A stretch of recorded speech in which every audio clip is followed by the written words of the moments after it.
नमस्कार, जय हिंद दोस्तों बिहार पुलिस। देखिए, बिहार पुलिस का देखेंगे तो ज्ञान बिंदु की तरफ से नया किताब दोस्तों जो है आपका लॉन्च कर दिया गया है। किताब देखिए मार्केट में आ गया है। आप सब लोग चाहें तो किताब जो है मार्केट से बाई कर सकते हैं।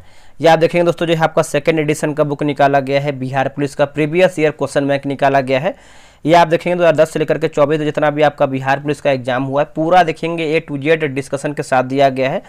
इसमें देखेंगे तो जो है 63 सेट दिया गया है। देखिए आप लोग अगर एक होता है ना कि आप लोग जो है सपोर्ट बना के रखेंगे, और मेरा जो एक होता है ना कि आप सपोर्ट बना के रख रहे हैं, वीडियो को पूरा देख रहे हैं, तो कहीं ना कहीं हम आपके लिए मेहनत करेंगे ही।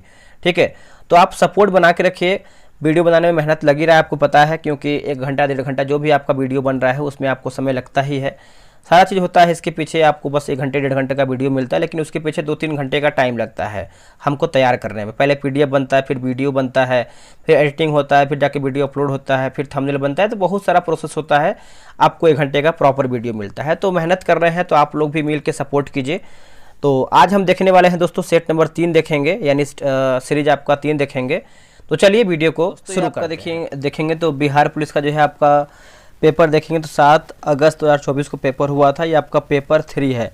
इसका पेपर जो है 1 और 2 मैंने अपलोड कर दिया है। आप उसको नहीं देखें तो जाकर के देख सकते हैं। इसका जो है प्रॉपर जो है दोस्तों प्लेलिस्ट जो है बना दिया गया है। चलिए वीडियो को शुरू करते हैं। पहला हमारा प्रश्न क्या है देखेंगे। देखिए पहला प्रश्न है, यदि एक वस्तु का द्रव्यमान 4 गुना होता है तथा वेग आधा हो जाता है तो वस्तु का संवेग क्या होगा। तो इसका आंसर देखेंगे तो ऑप्शन नंबर बी होगा, दुगुना हो जाएगा दोस्तों, दुगुना हो जाएगा। ऑप्शन नंबर बी सही उत्तर होगा, दोगुना हो जाएगा। नेक्स्ट प्रश्न है क्वेश्चन नंबर 2, निम्नलिखित में से कौन सा समास विग्रह नहीं है, मतलब समास विग्रह जो है सही नहीं है। तो ऑप्शन नंबर ए, राज्यसभा की बात करते हैं तो राज्य के लिए सभा गलत आंसर हो जाएगा। और गुरु दक्षिणा की बात करते हैं, गुरु के लिए दक्षिणा। ऋण मुक्त की बात करते हैं तो ऋण से मुक्त। और सेना नायक की बात करते हैं, सेना का नायक सही हो जाएगा। ठीक है, तो याद रखिएगा।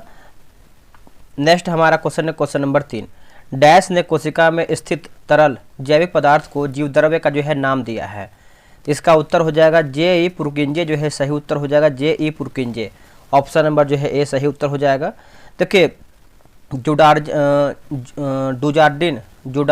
जुडार्जिन ने जीवद्रव्य की खोज की, जबकि पुरकिंजे ने 1839 ईस्वी में कोशिका के अंदर पाए जाने वाले अर्धतरल दानेदार सजीव पदार्थ को जो है प्रोटोप्लाज्म या फिर जीवद्रव्य जो है नाम दिया है।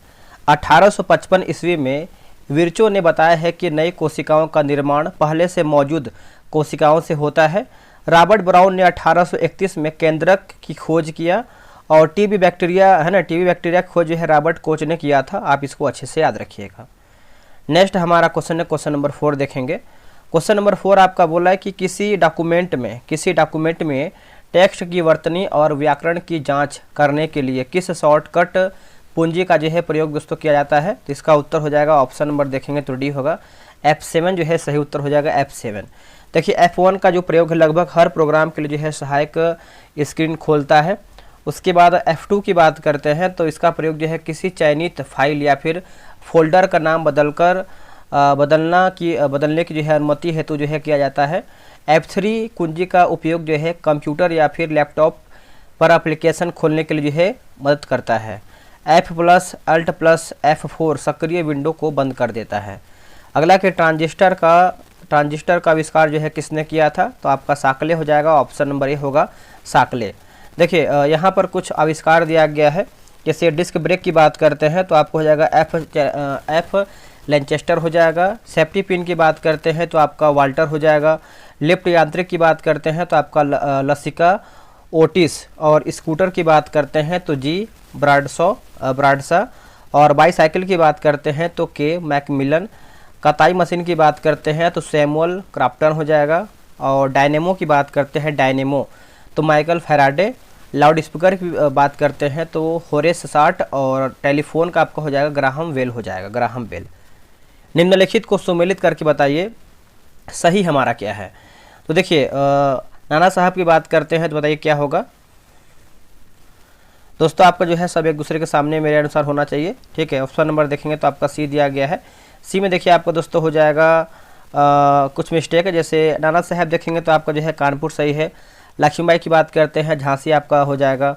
और बहादुर शाह जफर दिल्ली, और मौलवी अहमदुल्ला की बात करते हैं तो फैजाबाद यानी अयोध्या। ऑप्शन नंबर देखेंगे तो आपका जो है सी सही होगा।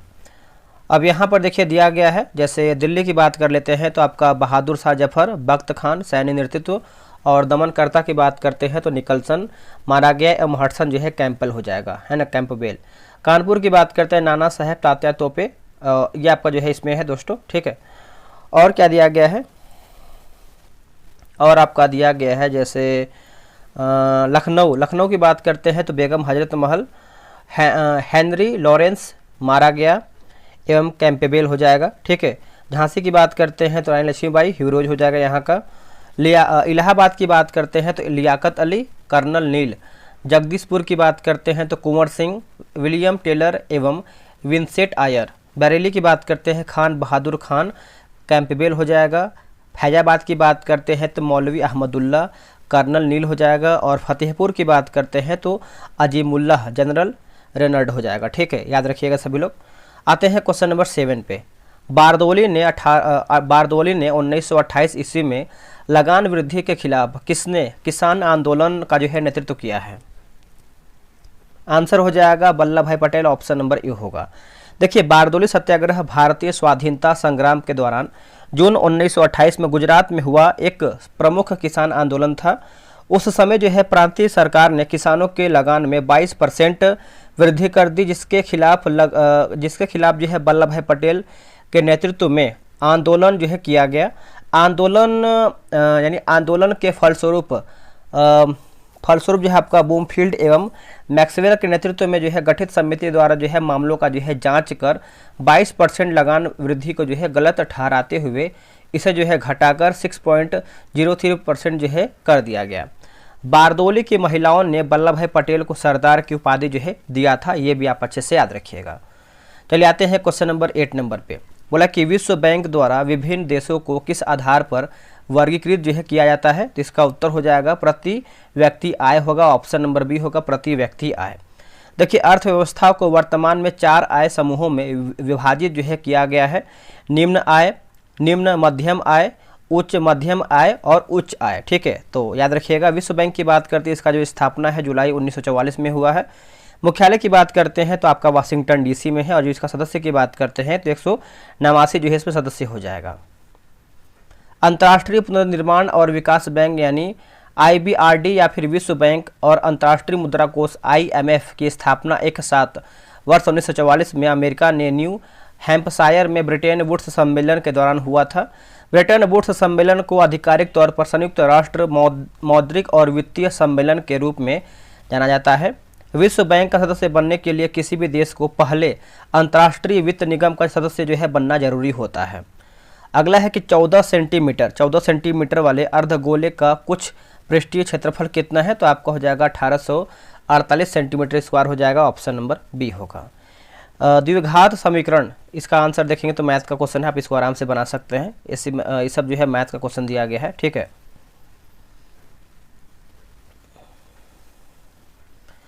दोस्तों यहाँ पे देखिए हल्का सा जो इसका क्वालिटी सही नहीं आया है। यहाँ पे देखिए झूमिंग कृषि एक आदिम रूप है जिसे बेवर या फिर किस राज्य में जो है कहा जाता है? तो इसको देखेंगे तो हो जाएगा मध्य प्रदेश हो जाएगा, ऑप्शन नंबर डी होगा, ठीक है, याद रखिएगा।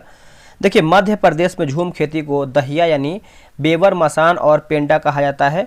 अन्य झूम कृषि के प्रकार संबंधित राज्य दिया गया जिसको हम देखेंगे। जैसे झूम की बात करते हैं तो पूर्वोत्तर राज्य असम, मेघालय, मिजोरम और नागालैंड। बेवर दहिया की बात करते हैं तो मध्य प्रदेश होगा। पोडू पेंडा की बात करते हैं तो आंध्र प्रदेश होगा। कुमारी की बात करते हैं तो पश्चिमी घाट भारत। और पामा डाबे की बात करते हैं तो उड़ीसा होगा। और वाल्टरे की बात करते हैं दक्षिण पूर्वी राजस्थान आपका हो जाएगा। यहाँ पर देखिए खील दिया गया है तो हो जाएगा हिमालयन क्षेत्र। कुरुआ का हो जाएगा झारखंड।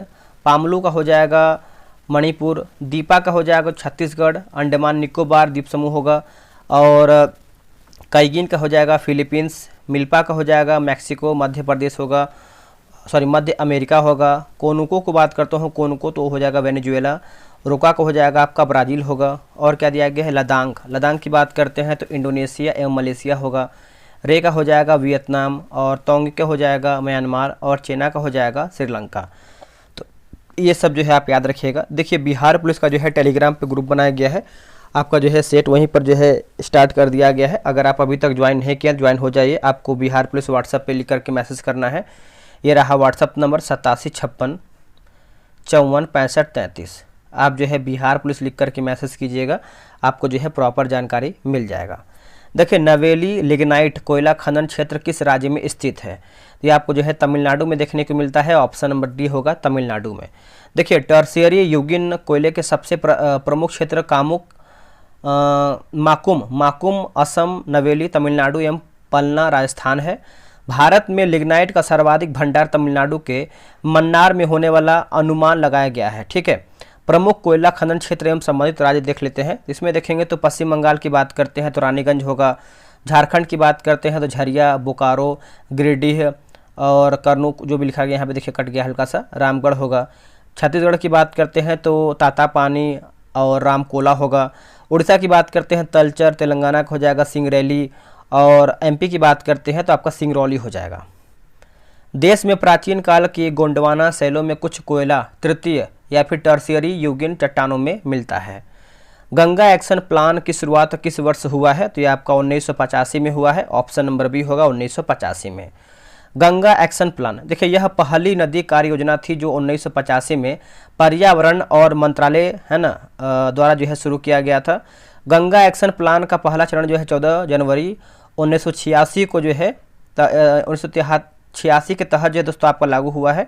इसका उद्देश्य जल अवरोधन, डायवर्जन और घरेलू सीवेज उपचार द्वारा पानी की गुणवत्ता में सुधार करना तथा विषाक्त औद्योगिक रासायनिक कचरे को नदी में प्रवेश करने से रोकना है।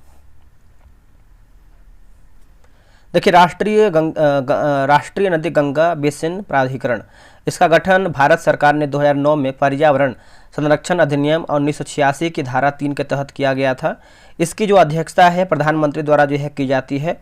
इसने गंगा को भारत की राष्ट्रीय नदी जो है घोषित किया है। 2014 में नमामि गंगे कार्यक्रम को जो है राष्ट्रीय नदी गंगा के संरक्षण और कायाकल्प हेतु जो है प्रारंभ किया गया था।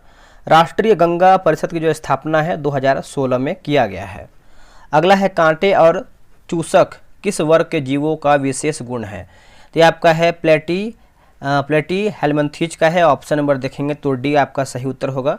प्लेटी हेलमंथीज किस जो इसका शब्द है इसका प्रयोग देखेंगे सर्वप्रथम गिगेन बार ने 1899 में किया था। प्लेटी हेलमंथीज शब्द का अर्थ जो है चिपटे कृमि होता है। इस संघ के अंतर्गत कीड़े के समान अखंडित जंतु आते हैं। इनमें से अधिकांश परजीवी होते हैं जिसके कारण मनुष्य, पालतू पशु एवं जंगली जंतुओं में विभिन्न प्रकार के रोग जो है उत्पन्न होते हैं। इस संघ में जंतुओं में पाए जाने वाले प्रमुख लक्षण निम्नलिखित हैं, जैसे इसको देख लेते हैं। देखिए इसे देखेंगे तो इस संघ के अधिकांश जंतु परजीवी होते हैं। कुछ प्रजातियां स्वतंत्र जीवी या फिर स्वच्छ होती हैं, जैसे प्लेनेरिया हो जाएगा। ये जीन जंतुओं में आश्रय पाए जाते हैं। उनसे सटे रहने के लिए जो है शरीर में कांटे और चूसक पाए जाते हैं। उनमें शरीर गुहा नहीं होता है या फिर नहीं पाई जाती है, तथा शरीर के अंदर के अंशों के बीच की जगह जो है पेरेनकाइमा से भरी रहती है। ये जंतु त्रिस्तरीय होते हैं, अर्थात इनका शरीर जो है एक्टोडर्म जो कि मिसोडर्म एवं एंडोडर्म से बना रहता है। इस संघ के जंतु प्रायः जो है उभयलिंगी होते हैं तथा निषेचन क्रिया प्रायः आंतरिक हुआ करती है। उदाहरण की बात करते हैं तो प्लेनोरिया, फैसियोला, टीनिया, सिस्टोसोमा आदि। देखिए अगला हमारा क्वेश्चन है, क्वेश्चन नंबर देखेंगे 17 नंबर। विक्रमशिला गंगा डॉल्फिन अभ्यारण्य बिहार के डैश जिले में स्थित है? ये आपको जो है भागलपुर में देखने को मिलता है। ऑप्शन नंबर ये होगा भागलपुर। यह अभ्यारण्य भागलपुर जिले में सुल्तानगंज से कहल गांव तक गंगा नदी का 60 किलोमीटर लंबा हिस्सा है। सन 1991 में विक्रमशिला गंगा डॉल्फिन अभ्यारण्य के रूप में अधिसूचित किया गया। गंगा के डॉल्फिन को भारत का राष्ट्रीय जलीय जीव 5 अक्टूबर 2009 को जो है घोषित किया गया है। राष्ट्रीय डॉल्फिन अनुसंधान केंद्र पटना विश्वविद्यालय परिसर में स्थित है। प्रतिवर्ष 5 अक्टूबर को राष्ट्रीय डॉल्फिन दिवस जो है मनाया जाता है। ये भी आप अच्छे से याद रखिएगा, ठीक है। आगे हम देखेंगे क्वेश्चन नंबर 18 नंबर देखेंगे। देखिए कृष्णा नदी जल विवाद डैश बांध से संबंधित है। तो ये आपका जो है श्रीशैलम से संबंधित है, ऑप्शन नंबर डी होगा श्रीशैलम। कृष्णा जल विवाद महाराष्ट्र, कर्नाटक, तेलंगाना और आंध्र प्रदेश राज्यों के बीच कृष्णा नदी के जल को लेकर है। कृष्णा नदी जल विवाद के समाधान हेतु वर्ष 1969 में कृष्णा जल विवाद न्यायाधिकरण की स्थापना जो है किया गया था। अन्य महत्वपूर्ण तथ्य जैसे कृष्णा नदी पूर्व दिशा में बहने वाली दूसरी सबसे बड़ी गोदावरी के बाद प्रायद्वीपीय नदी है, जो सह्याद्री में महाबलेश्वर के निकट से निकलती है। इसकी कुल लंबाई की बात करते हैं 1400 किलोमीटर है और कोयना, तुंगभद्रा और भीमा इसकी जो है प्रमुख सहायक नदियां हैं। ऐसे अवयव शब्द जिनका प्रयोग वाक्य में किसी, एक सेकंड थोड़ा नीचे करते हैं, बोला कि वाक्य में किसी पद पर विशेष बल देने के किया जाता है, थोड़ा सा यहाँ डबल लिखा गया है, कहलाते हैं डैश। रिक्त स्थान की पूर्ति विकल्प में से बताना है, तो इसका आंसर देखेंगे तो निपात हो जाएगा। क्या होगा आंसर? निपात, ऑप्शन नंबर बी। ये आपका हिंदी का क्वेश्चन दिया गया है। ये भी आपका हिंदी का है कि स्वागत का संधि विच्छेद क्या होगा, तो ऑप्शन नंबर ए होगा सु धन आगत होगा। ऑप्शन क्या होगा? सु धन आगत। ठीक है, आते हैं क्वेश्चन नंबर 21 पे। देखिए, राष्ट्रीय वन नीति 1952 के तहत कितना प्रतिशत क्षेत्र को वनों के अंतर्गत लाने का जो है लक्ष्य जो है रखा गया था, तो 33 हो जाएगा। आंसर देखेंगे तो डी होगा 33। भारत वन स्थिति रिपोर्ट 2023 से पता चलता है कि भारत का वन क्षेत्रफल कुल भूमि का जो है आपका 25.17% है। 21.76% वन आवरण है। 3.41% जो है वृक्ष आवरण है।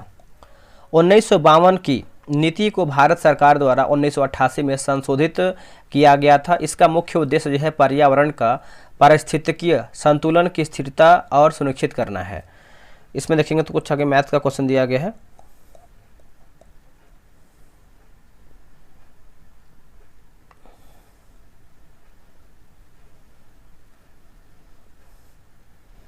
क्वेश्चन नंबर 25 नंबर देखेंगे। बोला कि परमाणु संख्या 18, द्रव्यमान संख्या 40, तो तत्व के नाभिक का प्रतीक क्या होगा, तो आपका देखेंगे तो ऑप्शन नंबर दोस्तों ए जो है सही उत्तर हो जाएगा। किसी तत्व के परमाणु के नाभिक में उपस्थित इकाई धन आवेश की कुल संख्या या उस तत्व के नाभिक में उपस्थित प्रोटॉनों की कुल संख्या को उस तत्व की परमाणु संख्या कहते हैं। किसी तत्व की परमाणु संख्या उस तत्व का मौलिक गुण होता है, इसे जेड से सूचित जो है किया जाता है। परमाणु संख्या जेड बराबर नाभिक में प्रोटॉन की कुल संख्या, पी बराबर कक्षाओं में इलेक्ट्रॉन की कुल संख्या जो है ई है। किसी तत्व के परमाणु के नाभिक में उपस्थित प्रोटॉन और न्यूट्रॉन की संख्याओं का योगफल द्रव्यमान संख्या होता है। नाभिक में प्रोटॉन और न्यूट्रॉन के योग को न्यूक्लियॉन कहा जाता है, याद रखिएगा सभी लोग। अगला है कि यह जंतु जगत का सबसे बड़ा समूह कौन सा है, तो ये आपका आर्थ्रोपोडा हो जाएगा। ऑप्शन नंबर देखेंगे तो ए होगा। देखिए, पहले एनेलिडा और आर्थ्रोपोडा संघों को आर्टिकुलेटा है ना, आर्टिकुलेटा नाम से ही एक समूह में रखा जाता था, किंतु बाद में 1945 में KT वॉन सिबोल्ट ने एनेलिडा को इस समूह से जो है अलग कर उन्हें जो है वर्म नाम दिया गया और शेष जंतुओं को जो है आर्थ्रोपोडा नाम के एक जो है समूह में रखा।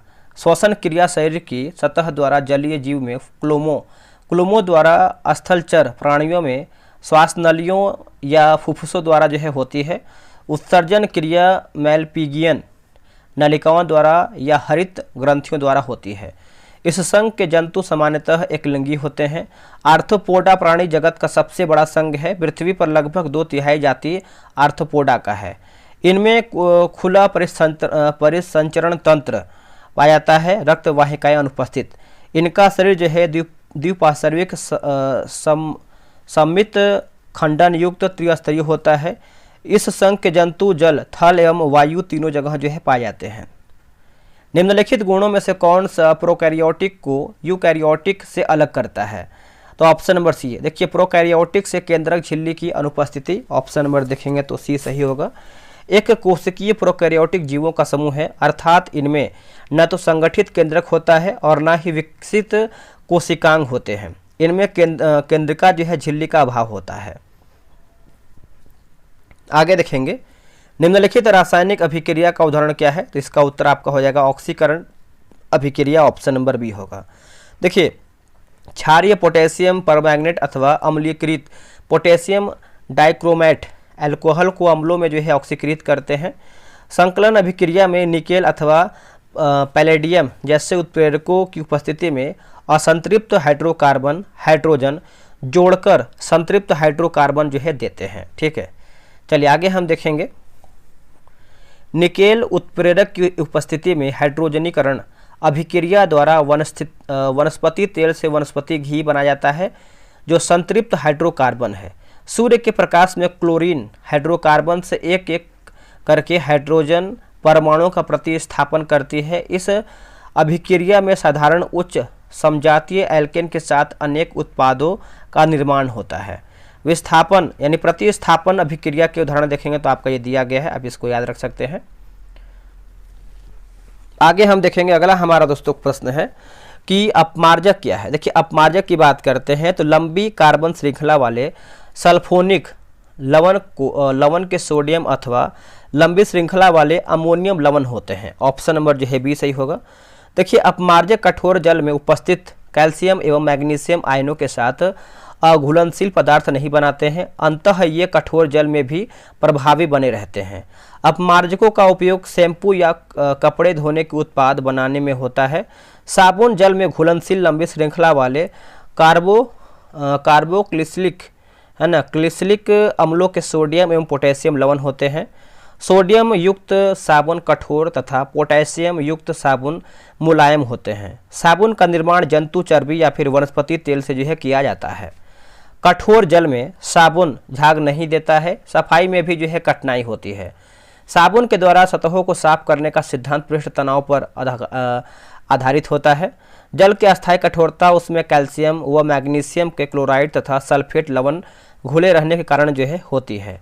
जल की अस्थायी कठोरता उसमें सोडियम कार्बोनेट मिलाकर गर्म करने से जो है दूर हो जाती हैं। जल की अस्थायी कठोरता दूर करने की मुख्य विधि परम्यूटेड विधि है। जल की अस्थायी कठोरता उसमें कैल्शियम व मैग्नीशियम के बाइकार्बोनेट लवण घुले रहने के कारण जो है होती है। जल की अस्थायी कठोरता उबाल कर दूर कर ली जाती है। जल को सार्वत्रिक विलायक जो है कहा जाता है, याद रखिएगा। आगे हमारा है कि बेकिंग सोडा, सेंधा नमक, धोने का सोडा और बुझा हुआ चूना के जलीय घोल के पीएच मान के बढ़ते हुए क्रम को बताना है। तो ऑप्शन नंबर बी, सेंधा नमक, बेकिंग सोडा, धोने का सोडा और बुझा हुआ चूनक। ऑप्शन नंबर देखेंगे 30 का, तो बी जो है आपका सही उत्तर होगा। देखिए सेंधा नमक की बात करते हैं 7 से अधिक इसका पीएच मान होता है। बेकिंग सोडा की बात करते हैं सोडियम बाइकार्बोनेट या फिर खाने का सोडा NaHCO3, ठीक है, इसका पीएच मान देखेंगे तो 8.1 होगा। धोन सोडा की बात करते हैं सोडियम कार्बोनेट Na2CO2 हो जाएगा और इसका पीएच मान 11 है। बुझा हुआ चूना की बात करते हैं तो कैल्शियम हाइड्रोक्साइड हो जाएगा। अगला हमारा है कि असमान गति को निम्नलिखित में से कौन सा विकल्प जो है सबसे अच्छे से वर्णित करता है। तो इसका उत्तर हो जाएगा ऑप्शन नंबर बी, एक वस्तु समान समयान्तरालों में असमान दूरियां जो है तय करती हैं। ऑप्शन नंबर देखेंगे तो बी होगा। यदि कोई वस्तु समान समयान्तरालों में है ना समयान्तरालों में समान दूरी विस्थापित होती है तो वस्तु का वेग एक समान वेग या अचर वेग कहलाता है। जब कोई वस्तु समान समयान्तरालों में असमान दूरी विस्थापित होती है तो वस्तु का वेग असमान वेग या फिर अस्थिर वेग जो है कहलाता है। किसी वस्तु द्वारा तय किए गए कुल विस्थापन द्वारा लिए गए कुल समय के अनुपात को वस्तु का जो है औसत वेग कहते हैं, याद रखिएगा। अम्ल करते हैं, अम्ल की बात करते हैं तो नीले लिटमस पत्र को लाल करते हैं। ऑप्शन नंबर ए होगा। देखिए अम्ल जल में जो है घुलकर H+ आयन देते हैं। अम्ल का स्वाद जो है खट्टा होता है, याद रखिएगा सभी लोग। देखिए पीएच स्केल पर जो है 7 से कम अंक अम्लीय प्रकृति दर्शाते हैं। 7 से जितने कम अंक होंगे वे उतने ही प्रबल अम्ल होंगे। कुछ यहाँ पर अम्ल, जिसे एसिटिक अम्ल की बात करते हैं सिरका होगा, फार्मिक अम्ल की बात करते हैं चींटी का डंक, सिट्रिक अम्ल की बात करते हैं नींबू संतरा अनसिट्रिक फल हो जाएगा, लैक्टिक अम्ल जो है दही, ऑक्सैलिक अम्ल की बात करते हैं तो पालक या फिर टमाटर, टार्ट्रिक अम्ल की बात करते हैं इमली, अंगूर, कच्चे आम, कार्बोनिक की बात करते हैं सोडा वाटर व अन्य पेय, मौलिक अम्ल की बात करते हैं तो आपका सेब जो है सही उत्तर हो जाएगा। अगला हमारा क्वेश्चन नंबर है, देखिए सबसे अधिक तन्य धातु कौन सा है। तो ये आपका सोना हो जाएगा, ऑप्शन नंबर सी होगा। 1 ग्राम सोने से 2 किलोमीटर लंबा तार बनाया जा सकता है। धातु के पतले तार के रूप में जो है खींचने की क्षमता को जो है तन्यता जो है कहा जाता है। धातुओं को पीटकर पतली चादर बनाने के गुण को जो है आघातवर्धन कहते हैं। ठीक है, आघातवर्ध्यता तथा तन्यता के कारण जो है धातुओं को हम अपने आवश्यकता अनुसार जो है आकार दे सकते हैं। वनस्पति तेलों में साधारणतः लंबी डैश कार्बन श्रृंखलाएं होती हैं, जबकि जंतु वसा में डैश कार्बन श्रृंखलाएं होती हैं। तो असंतृप्त हो जाएगा, ऑप्शन नंबर देखेंगे तो सी होगा। देखिए, वनस्पति तेलों के हाइड्रोजनीकरण में उत्प्रेरक के रूप में निकेल का प्रयोग जो है किया जाता है। साधारणतः वनस्पति तेल स्वास्थ्य वर्धक होते हैं, वही जंतु वसा में संतृप्त वसा अम्ल होते हैं जो स्वास्थ्य के लिए जो है हानिकारक होते हैं। ठीक है, निम्नलिखित कथनों पर विचार करके बताइए। देखिए, ब्रह्मोस विश्व की सबसे तेज सुपरसोनिक क्रूज मिसाइल है। दूसरा की बात करते हैं तो निर्भय एक स्वदेशी तथा लंबी दूरी की बैलिस्टिक मिसाइल है। इसका आंसर देखेंगे तो 35 का दोस्तों ऑप्शन नंबर जो है ए हो जाएगा, यानी ए आपका यानी 1 आपका जो है सही है। देखिए, ब्रह्मोस विश्व की सबसे तेज जो है सुपरसोनिक क्रूज मिसाइल है। निर्भय एवं स्वदेशी तथा लंबी दूरी के सबसोनिक क्रूज मिसाइल है या नहीं, बैलिस्टिक मिसाइल है। ब्रह्मोस मिसाइल के बारे में समझेंगे। देखिए, ब्रह्मोस मिसाइल भारत रूस संयुक्त उद्यम है।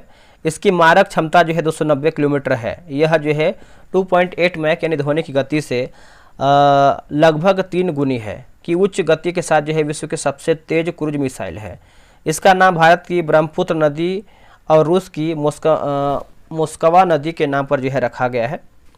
निर्भय मिसाइल, देखिए, यह एक लंबी दूरी की सबसोनिक क्रूज मिसाइल है। इसे भारत में रक्षा अनुसंधान एवं विकास संगठन द्वारा जो है विकसित किया गया है।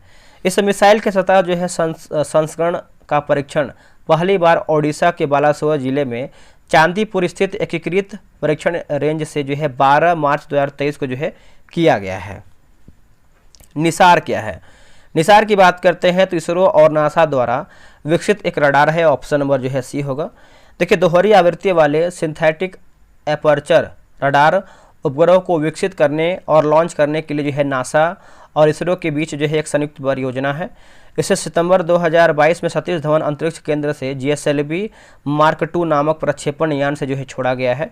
इस मिशन का जो उद्देश्य है पृथ्वी के बदलते पारिस्थितिकीय तंत्र और द्रव्यमान का जो है अवलोकन करना है। भारतीय कैबिनेट ने किस तिथि को भारत में राष्ट्रीय अंतरिक्ष दिवस जो है घोषित किया है? तो आपको हो जाएगा 23 अगस्त हो जाएगा, ऑप्शन नंबर बी होगा 23 अगस्त। भारत 23 अगस्त 2024 को अपना पहला राष्ट्रीय अंतरिक्ष दिवस जो है मना रहा है, जिसका विषय है चंद्रमा को छूते हुए जीवन को छूना, भारत की अंतरिक्ष गाथा है।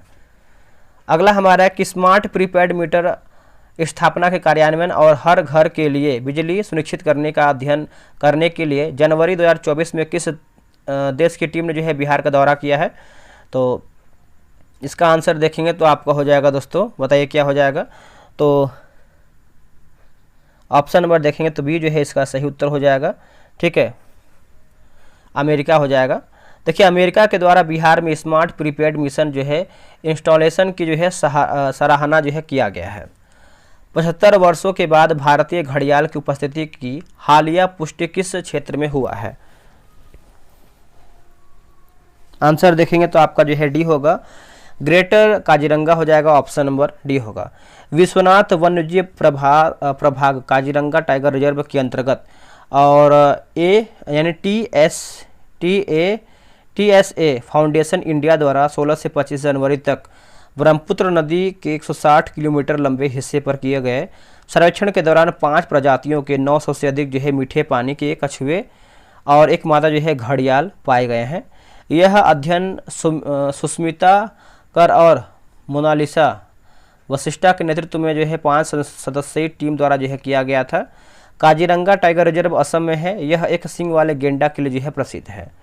ब्रह्मोस एयरोस्पेस प्राइवेट लिमिटेड ने 2022 में एक अनुबंध पर हस्ताक्षर किए और 2024 में पहला बैच किस देश को जो है दिया है?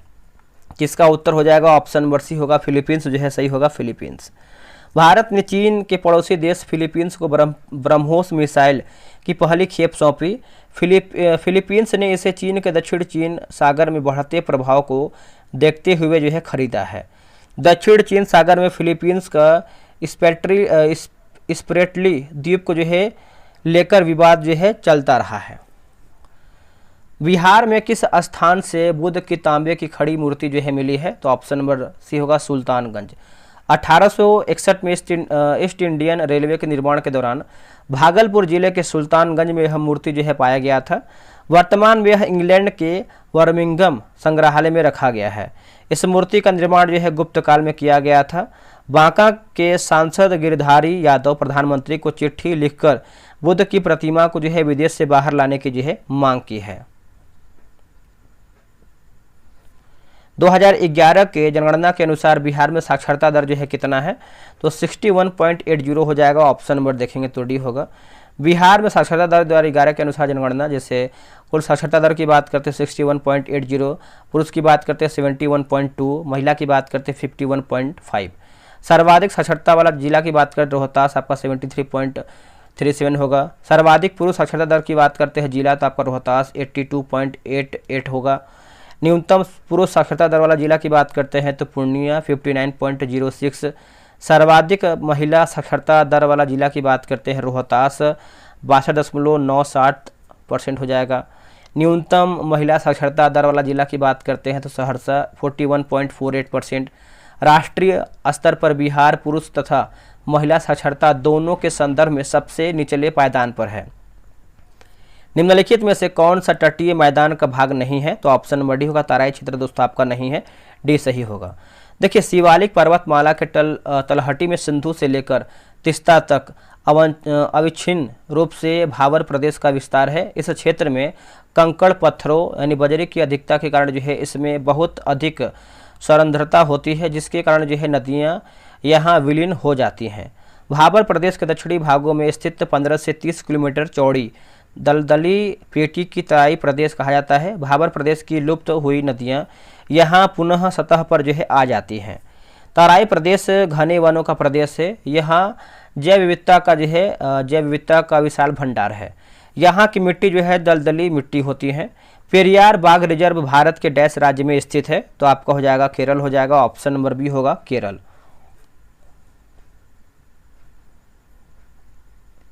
कुछ अन्य बाघ रिजर्व एवं उनकी अवस्थिति।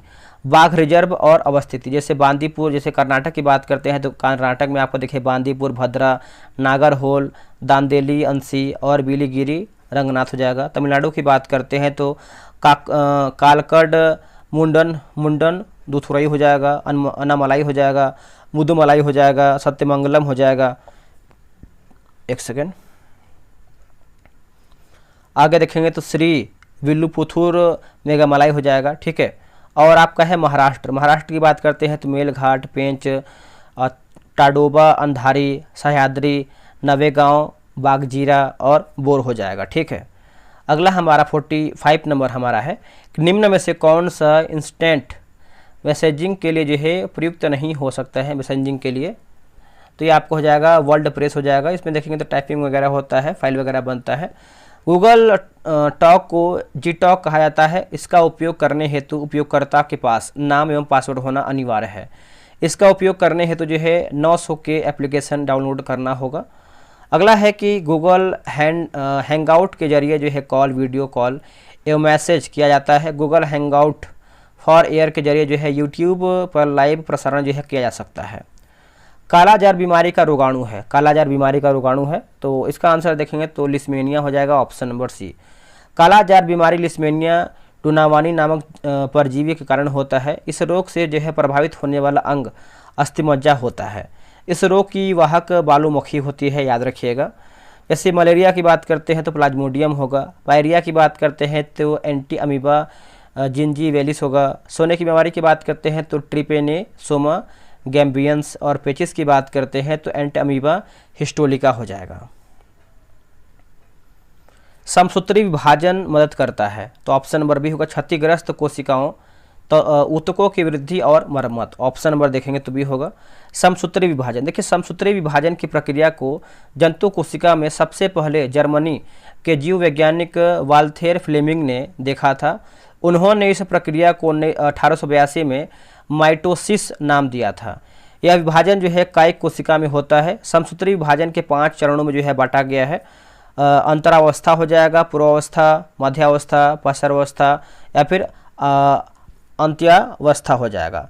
समसूत्री विभाजन के फलस्वरूप एक जनक कोशिका से 2 संतति कोशिका का निर्माण होता है। प्रत्येक संतति कोशिका में गुणसूत्रों की संख्या जनन कोशिकाओं के बराबर होती है। समसूत्री विभाजन के पाश्चावस्था सबसे छोटी है। यह केवल 2 से 3 मिनट में जो है समाप्त हो जाती है।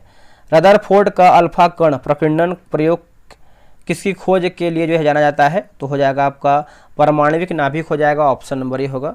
देखिए, अर्नेस्ट रदरफोर्ड ने सोने की अति पतली पन्नी पर अल्फा कणों का बौछार करवाया।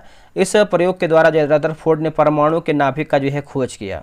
रदरफोर्ड की नाभिकीय भौतिकी का जो है जनक माना जाता है। रेडियोधर्मिता पर अपने योगदान और सोने की पत्नी है ना, सोने की पत्नी के द्वारा परमाणु के, आपकी जगह दोस्तों यहाँ पर देखिए मैंने गलत पढ़ा है, सोने की पन्नी लिखा गया, सोने की पन्नी, ठीक है।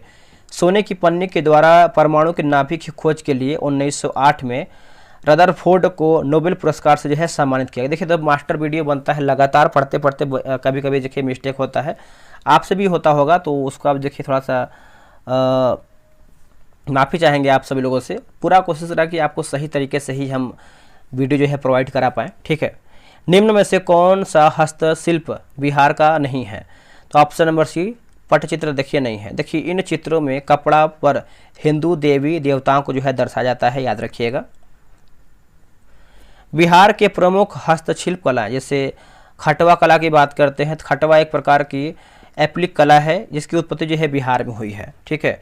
इसका उपयोग जो है डिजाइनर, टेंट, छतरियाँ और सामियाना बनाने के लिए जो है किया जाता है।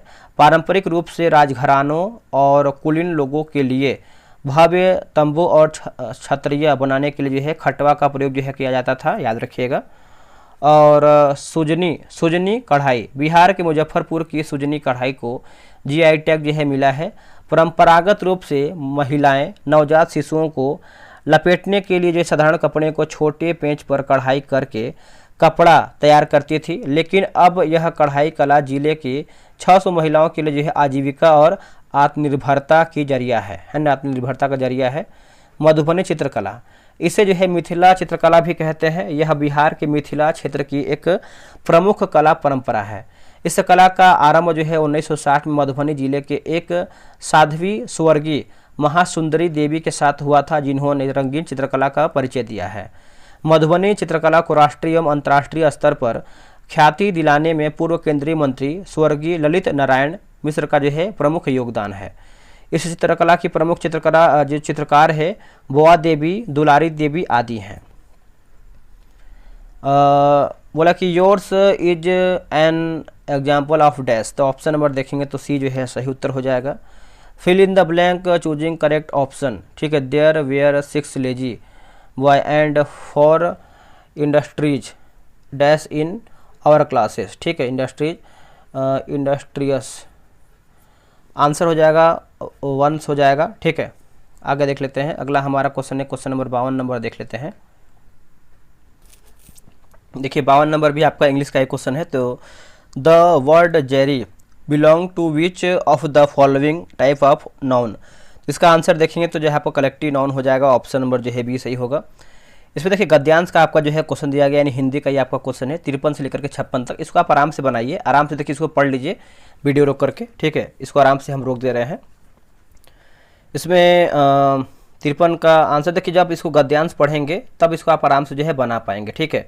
तो ये आपका दिया गया है क्वेश्चन नंबर 53 से 56 तक दिया गया है।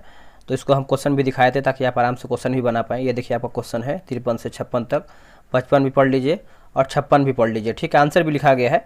चलिए आते हैं क्वेश्चन नंबर 57 नंबर देखेंगे। बौद्ध सर्किट में शामिल कौन सा स्थल जो है बिहार में नहीं है? देखिए दोस्तों, बिहार में आपका जो है कौन सा नहीं है, ये आपका प्रश्न पूछ रहा है। तो इसका आंसर देखेंगे तो हो जाएगा ऑप्शन नंबर सी होगा, सारनाथ नहीं है। केंद्रीय मंत्री नितिन गडकरी द्वारा बौद्ध सर्किट परियोजना शुरू किया गया है, जिसमें देश भर में भगवान बुद्ध के जीवन से जुड़ा सभी जगहों को जोड़ने हेतु सड़कों को जो है आपस में जोड़ा जाएगा। बौद्ध सर्किट में शामिल स्थल निम्न, जैसे आप देखेंगे तो बोध गया बिहार, राजगीर बिहार, वैशाली बिहार, कहलगांव बिहार, पटना बिहार, सारनाथ उत्तर प्रदेश, कुशीनगर उत्तर प्रदेश, पिपरहावा उत्तर प्रदेश, कपिलवस्तु उत्तर प्रदेश और संकिसा उत्तर प्रदेश। निम्न में से कौन सा एक मौलिक अधिकार नहीं है? तो ऑप्शन नंबर बी संपत्ति का अधिकार देखेंगे तो कानूनी अधिकार हो गया है ऑप्शन नंबर बी। देखिए मूल संविधान में 7 मौलिक अधिकार थे, लेकिन 44वां संविधान संशोधन 1978 द्वारा संपत्ति का अधिकार अनुच्छेद 31 एवं 19 के क को मौलिक अधिकार की सूची से हटाकर इसमें देखेंगे तो आपका भाग 12 में अनुच्छेद 300 क के अंतर्गत जो है कानूनी अधिकार के रूप में जो है रखा गया है। ठीक है, याद रखिएगा। देखिए वर्तमान हमारे संविधान में 6 मौलिक अधिकार है, जैसे आपका समता या समानता का अधिकार अनुच्छेद 14 से लेकर के 18, स्वतंत्रता का अधिकार 19 से 22, शोषण के विरुद्ध अधिकार अनुच्छेद 23 से लेकर के 24, धार्मिक स्वतंत्रता का अधिकार अनुच्छेद 25 से 28, संस्कृति एवं शिक्षा संबंधित अधिकार देखेंगे तो अनुच्छेद 29 से 30 होगा, और संवैधानिक उपचारों का जो अधिकार है अनुच्छेद 32 हो जाएगा। मंत्रिपरिषद सदस्यों की संख्या लोकसभा के कुल सदस्यों के कितने % से अधिक जो है नहीं होनी चाहिए? तो ऑप्शन नंबर देखेंगे तो आपका ये होगा 15% हो जाएगा। देखिए 91वां संविधान संशोधन 2003 के तहत केंद्र तथा राज्यों में मंत्रिपरिषद के सदस्य संख्या क्रमशः लोकसभा तथा विधानसभा की सदस्य संख्या का 15% से अधिक नहीं होने का प्रावधान किया गया है। ठीक है, और जहाँ सदन की सदस्यता जो है संख्या जो है 40-40 है, वहाँ जो है अधिकतम 12 होंगे। किस संविधान संशोधन द्वारा जो है संविधान में नागरिकों के 10 मूल कर्तव्यों को जो है उल्लेख किया गया है? तो आपका ऑप्शन नंबर सी 42वां संविधान संशोधन 1976 हो जाएगा। ऑप्शन नंबर जो है सी होगा। सरदार स्वर्ण सिंह समिति के अनुशंसा पर संविधान के 42वां संविधान संशोधन 1976 द्वारा मौलिक कर्तव्य को जो है संविधान में जोड़ा गया है। इसे रूस के संविधान से लिया गया है। इसे संविधान के भाग 4 के अनुच्छेद 51 का क के तहत जो है रखा गया है। 86वां संविधान संशोधन द्वारा 2 के द्वारा कुल मूल कर्तव्यों की सूची में एक और मौलिक कर्तव्य जोड़ा गया है, जिससे अब कुल मौलिक कर्तव्य की संख्या आपका है 11 है। ठीक है, 11 मौलिक कर्तव्य माता पिता या फिर संरक्षण द्वारा 6 से 14 वर्ष के बच्चों हेतु प्राथमिक शिक्षा जो है प्रदान करता है। गैसों से युक्त वायुमंडल पृथ्वी पर टिका हुआ है। तो इसका आंसर देख लेते हैं क्या है इसका आंसर। इसका ऑप्शन देखेंगे तो ऑप्शन नंबर डी होगा दोस्तों, गुरुत्वाकर्षण के कारण। देखिए पृथ्वी का गुरुत्वाकर्षण इतना प्रबल है कि अपने वायुमंडल को पकड़ कर रखता है तथा उसे जो है अंतरिक्ष में जाने से रोकता है। पृथ्वी के गुरुत्वाकर्षण में उपस्थित विभिन्न गैसों के परमाणुओं में द्रव्यमान होता है तथा इन परमाणुओं और पृथ्वी के बीच गुरुत्वाकर्षण जो है बल कार्य करता है। ध्वनि का संचरण नहीं हो सकता है, तो ऑप्शन नंबर डी होगा, निर्वात से नहीं हो सकता है। ऑप्शन नंबर देखेंगे तो डी हो जाएगा। देखिए ध्वनि को गति करने के लिए माध्यम की आवश्यकता होती है। ध्वनि की चाल सबसे अधिक ठोस में, इसके बाद द्रव में और उसके बाद जो है गैस में होती है। जब ध्वनि एक माध्यम से दूसरे माध्यम में जाती है तो ध्वनि की चाल एक तरंगदैर्घ्य बदल जाती है, जबकि आवृत्ति जो है नहीं बदलती है। किसी माध्यम में ध्वनि की चाल आवृत्ति पर निर्भर नहीं करती है। ध्वनि की चाल पर दाब का कोई प्रभाव नहीं पड़ता है, अर्थात दाब बढ़ाने या घटाने पर ध्वनि की चाल अपरिवर्तित रहती है। ठीक है, मतलब अपरिवर्तित रहती है। माध्यम का ताप बढ़ाने पर उसमें ध्वनि की चाल बढ़ जाती है। वायु में प्रति 1 डिग्री सेल्सियस ताप बढ़ाने पर ध्वनि की चाल जो है 0.61 मीटर प्रति सेकंड बढ़ जाती है। नमी युक्त वायु का घनत्व शुष्क वायु के घनत्व से अधिक होता है। अंततः शुष्क वायु की अपेक्षा नमी युक्त वायु में ध्वनि की चाल जो है अधिक होती है। आगे देखें, अगला हमारा है कि एक गतिमान वस्तु के लिए निम्न में से कौन सा जो कथन है सही है। देखिए सही विकल्प के बारे में पूछ रहा है, तो ऑप्शन नंबर देख लेते हैं। इसका ऑप्शन नंबर दोस्तों सी होगा। 3 और 4 देखिए सही हो जाएगा। देखिए 3 और 4 में देखेंगे तो बोला कि यदि इसके वेग में परिवर्तन होता है तब इसकी चाल में परिवर्तन हो या नहीं हो, किंतु इसमें जो है कुछ त्वरण भी होगा। यदि इसकी चाल में परिवर्तन होता है लेकिन दिशा में परिवर्तन नहीं होता है तब इस वेग स्थिर रह सकता है। ठीक है, तो याद रखिएगा सभी लोग। पढ़ते हैं। देखिए एक गतिमान वस्तु के वेग में परिवर्तन होता है तब इसकी चाल में भी परिवर्तन होगा और इसमें कुछ त्वरण भी होगा। यदि गतिमान वस्तु के चाल में परिवर्तन होगा या फिर होता है लेकिन दिशा में परिवर्तन नहीं होता है तब इसका वेग में जो है स्थिर रह सकता है। यदि एक वस्तु सीधी रेखा में चलती है और उस वेग यानी इसका वेग जो है समान समयांतराल में समान रूप से घटता या बढ़ता है तो वस्तु के त्वरण को एक समान त्वरण जो है कहा जाता है। स्वतंत्र रूप से गिर रही एक वस्तु की गति एक समान त्वरित गति का उदाहरण है। एक समान वृत्तीय गति त्वरित गति का जो है उदाहरण है। एक समान त्वरण से चल रही एक वस्तु की गति की व्याख्या निम्न समीकरणों के माध्यम से की जा सकती है। चलिए अगला हमारा प्रश्न है कि FOSS का उपयोग कंप्यूटर के किस क्षेत्र में जो है किया जाता है। इसमें F का किस यानी F जो है किसका संक्षिप्त रूप है। तो ये आपका फ्री हो जाएगा। ऑप्शन नंबर देखेंगे तो जो है आपका क्या हो जाएगा दोस्तों, बी हो जाएगा। इसका फुल फॉर्म देखेंगे तो free and open source software हो जाएगा, इसका फुल फॉर्म होता है। देखेंगे तो FOSS का सॉफ्टवेयर है जो मुफ्त में उपलब्ध है और उपयोगकर्ताओं को इसे जो है चलाने यानी संशोधित करने और वितरित करने की अनुमति देता है। मुफ्त शब्द का अर्थ है कि सॉफ्टवेयर कॉपीराइट द्वारा प्रतिबंधित नहीं है और ओपन सोर्स का अर्थ है कि सॉफ्टवेयर का स्रोत कोड किसी के भी देखने के लिए जो है उपलब्ध है। बिहार का ग्रामीण क्षेत्रफल कितना है तो आपको हो जाएगा 92,257.51 वर्ग किलोमीटर हो जाएगा। बिहार का क्षेत्रफल देखेंगे तो 94,163 वर्ग किलोमीटर आपका हो जाएगा। ये भी आप अच्छे से याद रखिएगा। देखिए बिहार का कुल शहरी क्षेत्रफल की बात करते हैं तो 1095.49 वर्ग किलोमीटर होगा। संपूर्ण भारत के भौगोलिक क्षेत्र देखेंगे तो आपका 2.86 क्षेत्र में बिहार का विस्तार है। बिहार का अक्षांशीय विस्तार की बात करते हैं 24 डिग्री 20 मिनट 10 सेकेंड से लेकर के 27 डिग्री 31 मिनट 15 सेकेंड उत्तरी अक्षांश है। वही देशांतरी विस्तार की बात करते हैं 83 डिग्री 19 मिनट 50 सेकेंड से लेकर के 88 डिग्री 17 मिनट 40 सेकेंड पूर्वी देशांतर है। बिहार का उत्तर से दक्षिण की लंबाई की बात करते हैं तो 445 किलोमीटर एवं पूरब से पश्चिम की बात करते हैं 483 किलोमीटर है। बिहार की जलवायु उसमें कटिबंधीय मानसूनी है, याद रखिएगा। बिहार का पहला रामसर स्थल कौन सा है तो आपका कांवर झील होगा, ऑप्शन नंबर सी। कांवर झील बिहार के बेगूसराय जिले में अवस्थित एशिया की सबसे बड़ी गोखुर झील है। यह एक अवशिष्ट गोखुर झील है जो गंगा की सहायक नदी बूढ़ी गंडक के विसर्पण प्रवाह के कारण निर्मित हुई है। वर्तमान में बिहार में 3 रामसर स्थल क्रमशः कांवर झील, नागी पक्षी अभयारण्य और नकटी पक्षी अभयारण्य है। रामसर एक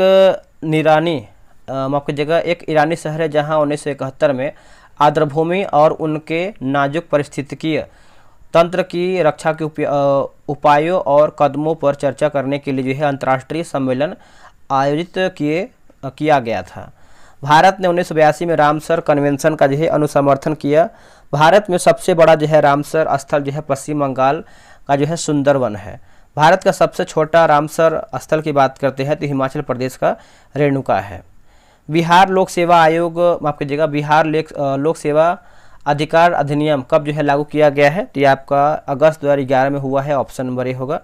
यह कानून बिहार लोक सेवा आयोग अधिकार का अधिनियम 2011 में जो है नाम से जाना जाएगा और इसके अंतर्गत राशन कार्ड, ड्राइविंग लाइसेंस और ज़मीन जायदाद के दस्तावेज दिए जाने के अलावा आवास, जाति, चरित्र और आमदनी से संबंधित प्रमाण पत्र दिए जाने जैसी सुविधाओं के शामिल किया गया है। तय की गई अवधि में आवेदकों को लोक सेवाएं उपलब्ध नहीं करा सकने वाले सरकारी कर्मचारी या अधिकारी दंडित होंगे।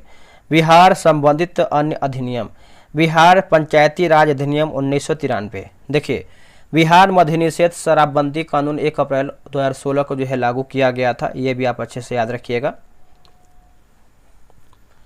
भारतीय सरकार की तरफ से डैश करेंसी जो है नोट जारी किया गया है तो ऑप्शन नंबर देखेंगे तो क्या होगा बताइए।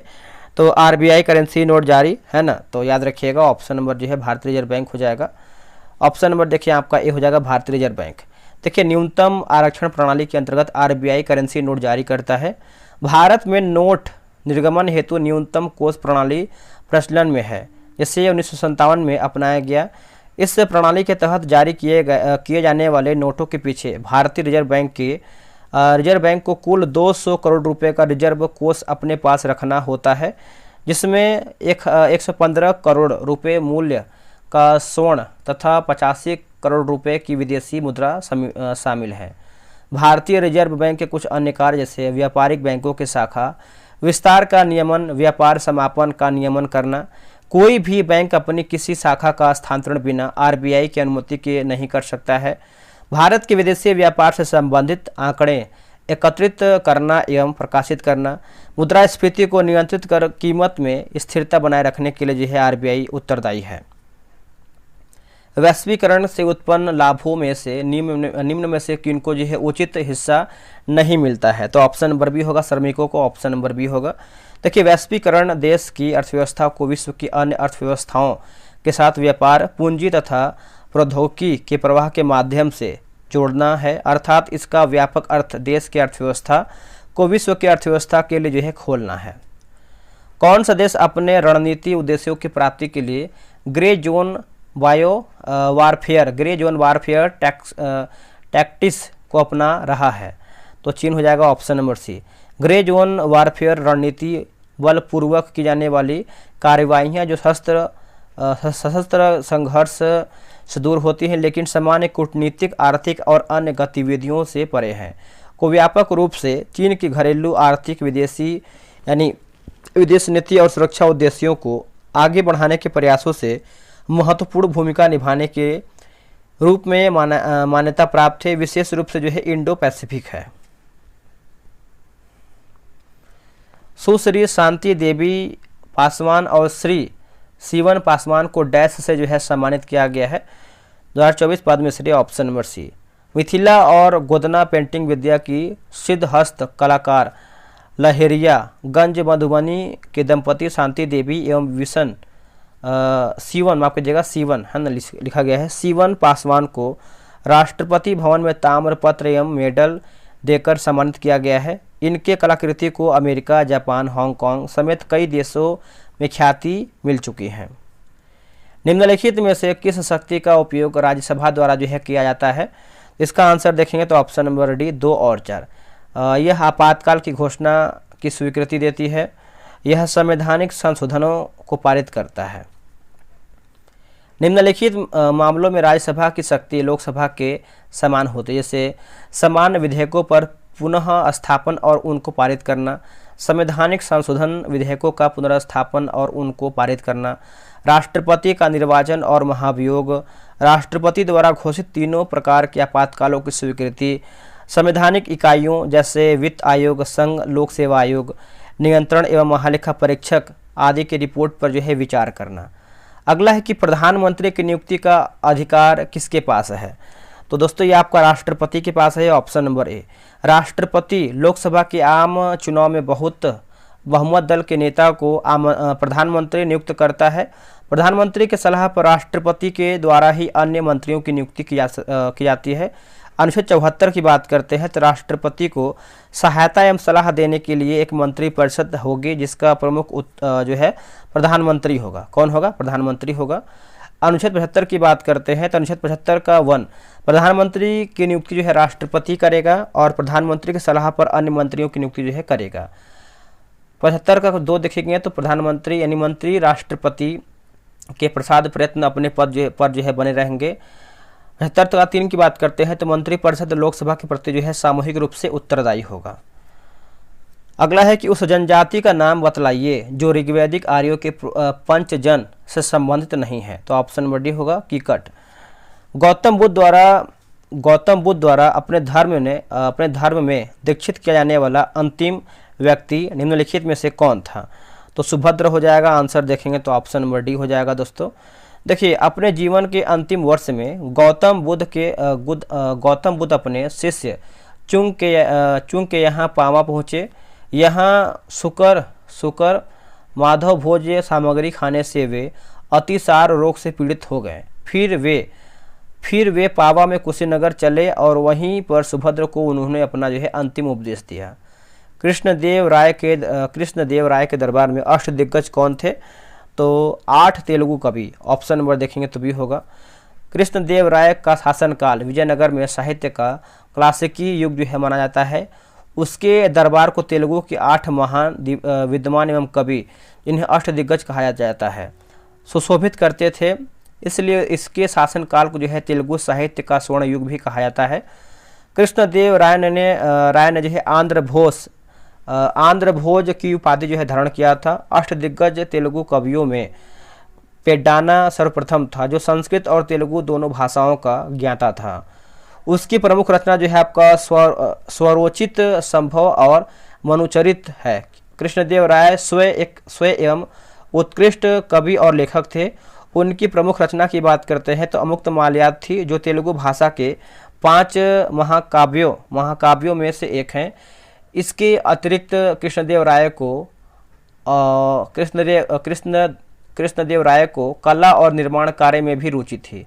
उसने नागलपुर नामक नगर की स्थापना भी किया था। हिंदी और फारसी दोनों भाषाओं का विद्वान था कौन? आंसर हो जाएगा अमीर खुसरो। ठीक है, देखिए जियाउद्दीन सज्जादी के अनुसार अरबी भाषा तथा साहित्यिक के भारत में विकास था। इसके कारण दो देशों के मध्य निकट संबंध स्थापित होने का उल्लेख तब तक पूरा नहीं होता जब तक कि अमीर खुसरो का उल्लेख न हो, और निश्चित रूप से इस अद्भुत घटना का मुख्य पात्र था। अमीर खुसरो स्वयं कहता है कि मैं तुर्की, भारतीय और हिंदी बोलता हूँ। कलकत्ता में एशियाटिक सोसाइटी की स्थापना के समय बंगाल का गवर्नर जनरल दोस्तों कौन था? आंसर हो जाएगा Lord Warren Hasting, option number B. और देखेंगे तो 15 जनवरी 1784 को एशियाटिक सोसाइटी की स्थापना हुई। उस समय जो है बंगाल का गवर्नर देखेंगे तो लॉर्ड वारेन हेस्टिंग था, 1773 से लेकर 1785 तक। 1857 के विद्रोह के समय ब्रिटिश प्रधानमंत्री कौन था? तो पाल्मस्टन हो जाएगा, ऑप्शन नंबर बी हो जाएगा दोस्तों, याद रखिएगा। फारसी साप्ताहिक मिरातुल अखबार को प्रकाशित करते थे कौन? तो राजा Ram Mohan Roy, option number B होगा, राजा राम मोहन राय। देखिए राजा राम मोहन राय ने अपने विचारों को प्रेस के माध्यम में प्रचारित एवं प्रसारित किया। दिसंबर 1821 में उन्होंने बांग्ला साप्ताहिक संवाद कौमुदी अथवा प्रज्ञा का चांद का जो है प्रकाशन प्रारंभ किया। इसके एक वर्ष पश्चात उन्होंने फारसी भाषा में एक अन्य साप्ताहिक समाचार पत्र मिरातुल अखबार या फिर बुद्धि दर्पण का प्रकाशन प्रारंभ किया। जॉन एडम जब गवर्नर जनरल था तब 1823 में उसने भारतीय प्रेस पर जो है पूर्ण प्रतिबंध जो है लागू कर दिया। लाइसेंस के बिना प्रकाशन करने पर 400 रुपये जुर्माना या कारावास का दंड दिया जा सकता था। मजिस्ट्रेट को मुद्रणालय जब्त करने का भी अधिकार था। यह नियम जो है मुख्य रूप से भारतीय भाषाओं तथा भारतीयों द्वारा संपादित एवं उनके स्वामित्व वाले पत्रों के लिए था। इसी कारण जो है राजा राम मोहन राय को साप्ताहिक पत्र मिरातुल अखबार का जो है प्रकाशन बंद करना पड़ा। राजा राम मोहन राय को राजा की जो उपाधि है अकबर द्वितीय ने दिया था, ये भी आप अच्छे से याद रखिएगा। टीपू सुल्तान के ब्रिटिश सेना को 1780 ईस्वी में हराया था, तो पेल्लूर ने, ऑप्शन नंबर बी होगा। देखिए हैदर अली और टीपू सुल्तान ने मराठों तथा निजाम के साथ एक समझौता कर लिया और फ्रांसीसी सहायता का वचन ले लिया। कर्नाटक पर सितंबर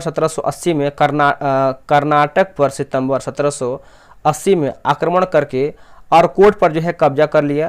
तत्पश्चात टीपू ने हेक्टर मुनरो को सेना को पोलीलूर नाम जो है स्थान पर हरा दिया। भारत में बनने वाली सर्वप्रथम कथा फिल्म माफ कीजिएगा टॉकी थी, तो इसका उत्तर हो जाएगा आलम आरा, मतलब बोलती फिल्म पूछ रहा है, तो इसका उत्तर हो जाएगा आलम आरा। 14 मार्च 1931 को शनिवार मुंबई के मैजेस्टिक सिनेमा हॉल में आरदेशीर ईरानी निर्देशित आलम आरा रिलीज हुई। यह भारत की पहली जो है बोलती फिल्म टॉकी थी। भारत की पहली फिल्म राजा हरिश्चंद्र थी, जिसे दादा साहेब फाल्के द्वारा जो है निर्देशित और निर्मित जो है दोस्तों किया गया है। नेक्स्ट हमारा प्रश्न है, निम्नलिखित में से कौन भारत को धर्मनिरपेक्ष राज्य जो है वर्णित करता है? तो आपको हो जाएगा संविधान की प्रस्तावना। 42वां संविधान संशोधन अधिनियम 1976 के अंतर्गत प्रस्तावना में समाजवादी, धर्मनिरपेक्ष और अखंडता शब्द जो है जोड़े गए हैं। 42वां संविधान संशोधन को जो है लघु संविधान या फिर मिनी संविधान भी कहते हैं। अगला कि भारत के संविधान के किस अनुच्छेद के अंतर्गत भारत का उच्चतम न्यायालय नागरिकों के मूल अधिकारों के प्रवर्तन के लिए विभिन्न रिट जारी करने का अधिकार रखता है? तो अनुच्छेद 32 हो जाएगा, ऑप्शन नंबर ए होगा अनुच्छेद 32। देखिए, भारतीय संविधान के भाग 3 द्वारा प्रदत्त मौलिक अधिकारों को प्रवर्तित कराने के लिए अनुच्छेद 32 के तहत संवैधानिक उपचारों का अधिकार प्रदान किया गया है। इस अनुच्छेद के खंड 2 के तहत भारत के उच्चतम न्यायालय को मौलिक अधिकारों के प्रवर्तन के लिए जो है विभिन्न रिट यानी बंदी प्रत्यक्षीकरण, परमादेश, प्रतिषेध, अधिकार परीक्षा और उत्प्रेषण निकालने की शक्ति है। अनुच्छेद 226 के तहत उच्च न्यायालयों को अपने राज्य क्षेत्र के संदर्भ में भाग 3 द्वारा प्रदत्त मौलिक अधिकारों के प्रवर्तन के लिए और किसी अन्य प्रयोजन के लिए विभिन्न रिट निकालने का अधिकार है। भारत का प्रधानमंत्री किसके प्रति जवाबदेह है? तो हो जाएगा लोकसभा के प्रति, ऑप्शन नंबर सी होगा लोकसभा। देखिए, भारतीय संविधान के अनुच्छेद 75 के क्लॉज 3 के तहत मंत्रिपरिषद सामूहिक रूप से लोकसभा के प्रति उत्तरदायी होती है। चूंकि मंत्रिपरिषद का प्रधान प्रधानमंत्री होता है, अंततः प्रधानमंत्री भी लोकसभा के प्रति जो है जवाबदेह होता है। इसमें देखिए मैथ का क्वेश्चन दिया गया है, तो आराम से इसको बनाइए, ठीक है।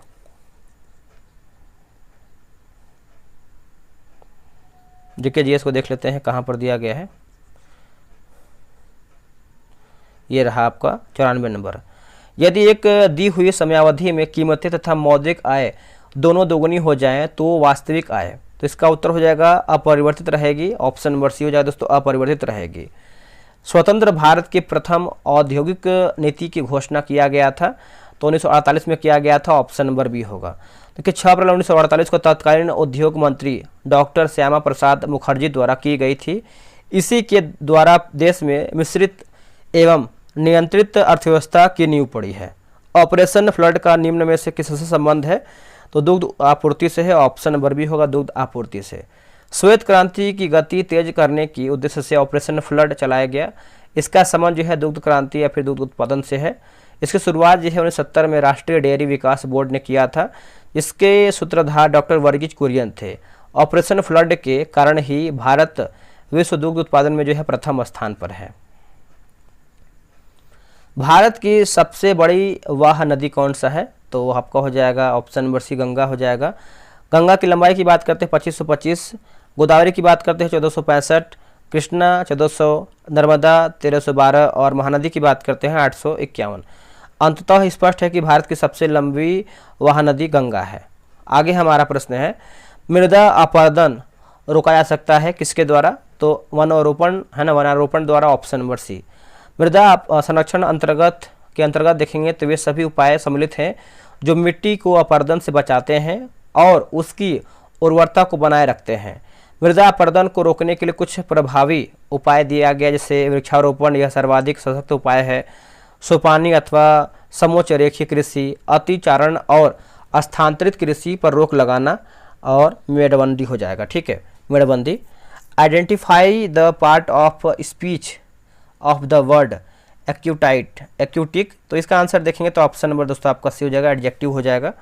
आखिरी हमारा है कि it is time to do the work, change the voice, option number B. It is time for the work to be done. देखिए 100 प्रश्न दोस्तों मैंने जो है समाप्त कर दिया है। वीडियो कैसा लगा है कमेंट कीजिएगा। देखिए मैंने जो है मैथ का क्वेश्चन छोड़ा है, जो कि आपको डेली बेसिस पे जो भी आपका सेट आ रहा है उसको हम इसकी पर ही देते हैं। बाकी जीके जीएस तो पूरा हम डिस्कशन के साथ लाइन बाय लाइन देखते हैं। देखिए कैसा वीडियो लगा है आप कमेंट कीजिए, और अगर आप कोई सुझाव देना चाहते हैं तो कमेंट करके आप जो है सुझाव दे सकते हैं, ठीक है।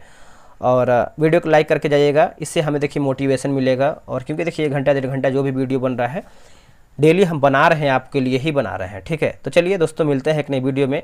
आप सभी लोगों से उम्मीद है कि आप लाइक करके ही जाएंगे वीडियो को। जय हिंद, जय भारत।